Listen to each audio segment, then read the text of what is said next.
Game 1 is out of the way, and the Warriors skate by the Houston Rockets in a blowout win at Oracle Arena. I'm Courtney Cronin. He's Marcus Thompson of the Bay Area News Group.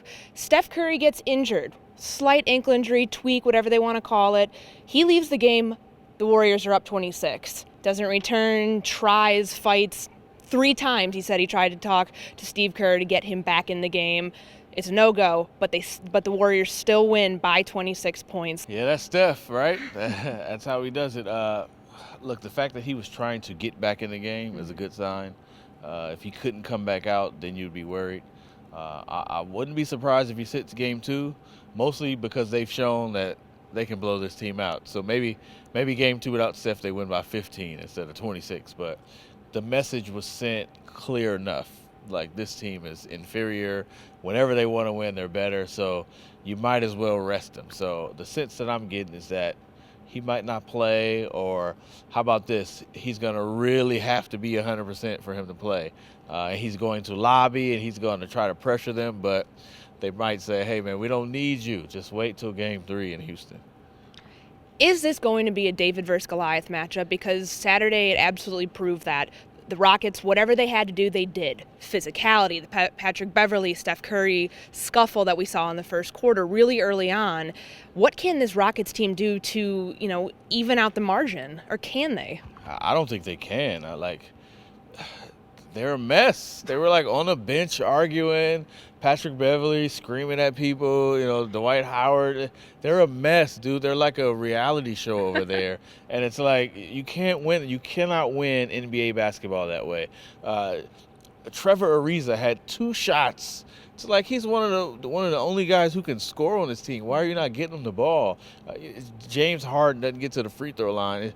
Their defense is terrible. They just can't win. They're not. It's not like David versus Goliath, right? It's like the grass versus Goliath, right? Because at least David had a slingshot and some rocks, right? I don't know what they have. They just don't. Dwight Howard gives you nothing. It's just I don't know I don't know how they can do it. Maybe one day they get hot from 3 and hit 15 threes, but they don't even shoot well anymore. Last year they led the league in threes made. Now they're not even close. So that was their one trick, and now it's gone. So I just don't see how they can win. Maybe the goal is to keep it close, but, get it to within 10, but I just don't see how they can win. Dwight Howard being taken out of the game wasn't an issue whatsoever for the Warriors, but defensively, Steve Kerr said this team's finally back to where he wanted them to be.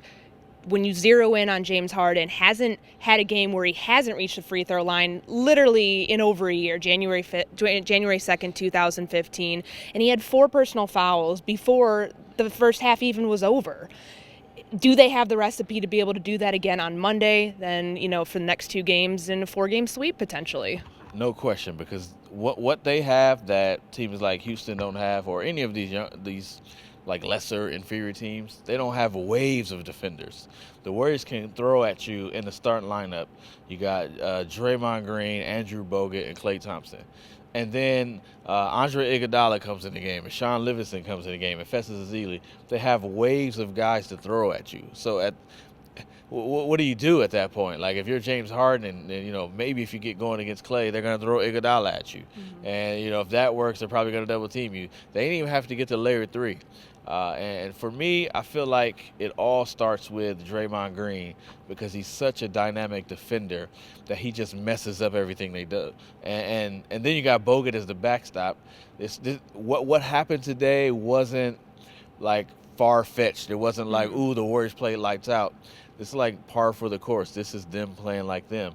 And the result was 78 points for Houston. If you can't get to 100, you can't beat the Warriors. And they weren't even close. Mm-hmm. And the second line, obviously big contributions from Mo Spates and Sean Livingston. It's that strength in numbers, the next man up mentality. It's something that they have lived throughout the 2015-16 season. So game 2 coming up on Monday night here at Oracle, 7:30 p.m. tip. Be sure to give Marcus a follow on Twitter. He will keep you updated on the latest coming out of Sunday and whether Steph Curry plays. We'll see coming forward. Would you play him? Probably not. I don't think there's really a need to at this point. There's one reason why I would play him, is because they need to go 16-0.